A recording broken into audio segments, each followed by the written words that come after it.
सात बेटे, सात बहुएं और एक बेटी के साथ रहता था।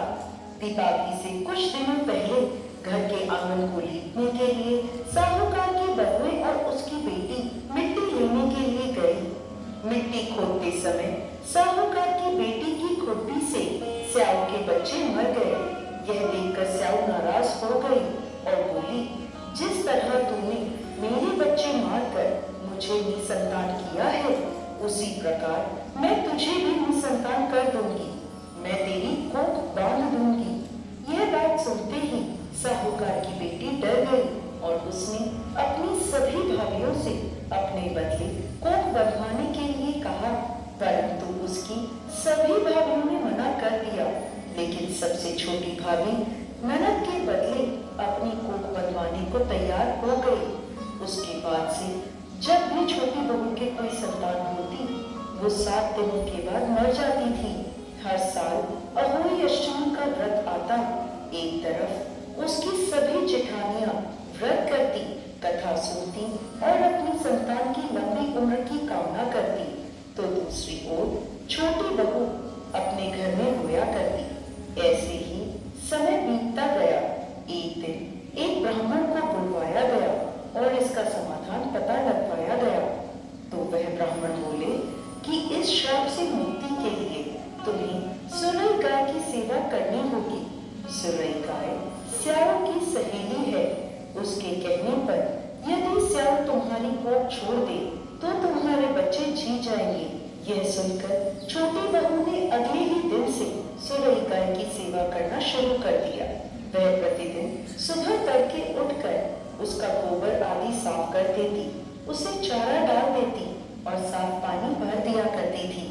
सुरई गाय ने सोचा, ये सुबह सुबह मेरी सेवा कौन करता है, इसका पता लगाना होगा। अगले दिन सुरई गाय जल्दी उठ गई और देखती है कि साहूकार की सबसे छोटी बहू सारा काम कर रही है। यह देखकर सुरई गाय बोली, तुम किस लिए मेरी सेवा कर रही हो? तो वह बोली, माता, स्याऊ माता ने मेरी कोख बांध रखी है, जिस वजह से मेरे बच्चे नहीं जीते। यदि आप उनसे कहकर मेरी कोख खुलवा दो तो मैं आपका बहुत उपकार मानूंगी। यह सुनकर सुरई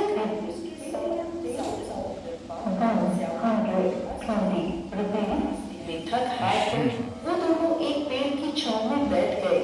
जिस पेड़ के नीचे वो दोनों बैठे थे, उस पेड़ के ऊपर गरुड़ पंखनी का घोंसला था, जिसमें उसके छोटे छोटे बच्चे थे। थोड़ी देर में साहूकार की छोटी बहू ने देखा कि वहां एक सांप उन बच्चों को खाने के लिए आया है। यह देखकर छोटी बहू ने उस सांप को मार डाला। जब गरुड़ पंखनी वहां आई तो उसने पेड़ के आसपास रक्त देखा, जिसे देखकर उसे लगा कि इसने मेरे बच्चों को मार दिया है। वो अपनी चोट से साहूकार की छोटी बहू को मारने लगी। तब वह बोली, मैंने तुम्हारे बच्चों को सांप से बचाया और तुम मुझे ही मार रही हो।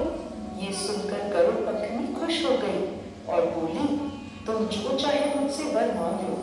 तब छोटी बहू बोली, बहन, 7 समुद्र पार स्याऊ माता रहती है, तुम हमें वहां तक पहुंचा दो।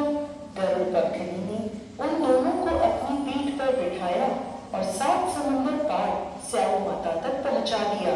स्याऊ माता सुरई गाय को देखते ही प्रसन्न हो गई और बोली, आओ बहन, बड़े दिनों में आई हो, अब आई ही हो तो मेरे बालों में से जुएं निकाल दो। तब सुरई गाय के कहने पर साहूकार की बहू ने स्याऊ माता के सिर से सारी जुएं निकाल दी। इस पर खुश होकर स्याऊ माता ने छोटी बहू को आशीर्वाद दिया कि तेरे 7 बेटे और 7 बहुएं हो। यह सुनकर छोटी बहू बोली, माता, मेरी तो एक भी संतान नहीं है। स्याऊ माता ने पूछा, ऐसा क्यों? तो वह बोली, माता, यदि आप वचन दें तो मैं इसका कारण आपको बता सकती हूँ। स्याऊ माता ने उसे वचन दे दिया। स्याऊ माता को वचनबद्ध करने के बाद छोटी बहू बोली, माता, मेरी कोख आपके पास बंधी है, उसे खोल दे। ये सुनते ही स्याऊ माता बोली, अरे मैं तो तेरी बातों में आकर धोखा खा गई, तूने तो मुझे ठग लिया। जा, मैं तेरी कोख खोलती हूँ, अब तू घर जा और घर जाकर अहोई माता का उद्यापन करना, 7 अहोई बनाकर 7 कढ़ाई देना। साहूकार की बहू घर लौटी तो देखती है कि उसके घर में उसके 7 बेटे और 7 बहुएं बैठे हैं। यह देखकर वह बहुत प्रसन्न हुई। उसने 7 कढ़ाई और 7 अहोई बनाई और अहोई अष्टमी का उद्यापन किया। उधर दूसरी ओर जेठानियां बोली, चलो सब जल्दी जल्दी पूजा कर लो, अभी छोटी बहू का रोना धोना शुरू हो जाएगा। जब काफी देर तक उसकी आवाज नहीं आई तो भाभियों ने अपने बच्चों को पता लगाने भेजा। बच्चों ने आकर बताया, माँ वहाँ तो उद्यापन का कार्यक्रम चल रहा है। ये सुनते ही सभी जेठानियां छोटी बहू के घर पहुंची और पूछने लगी कि तुमने अपनी आँख कैसे खुलवाई। तब वह बोली, भाभी साहब माता ने मुझ पर कृपा करी और नीनी को खोल दी। सभी लोग अहोई माता की जय जयकार करने लगे। हे अहोई माता, जैसे आपने पहले साहूकार की छोटी बहू पर कोप किया वैसे किसी पर न करना, और जैसे बाद में उस पर कृपा करी वैसे ही इस कथा को कहते सुनते और हुंकार भरते सब पर कृपा करना। कथा अधूरी हो तो पूरी करना और पूरी हो तो मान करना। जय अहोई माता।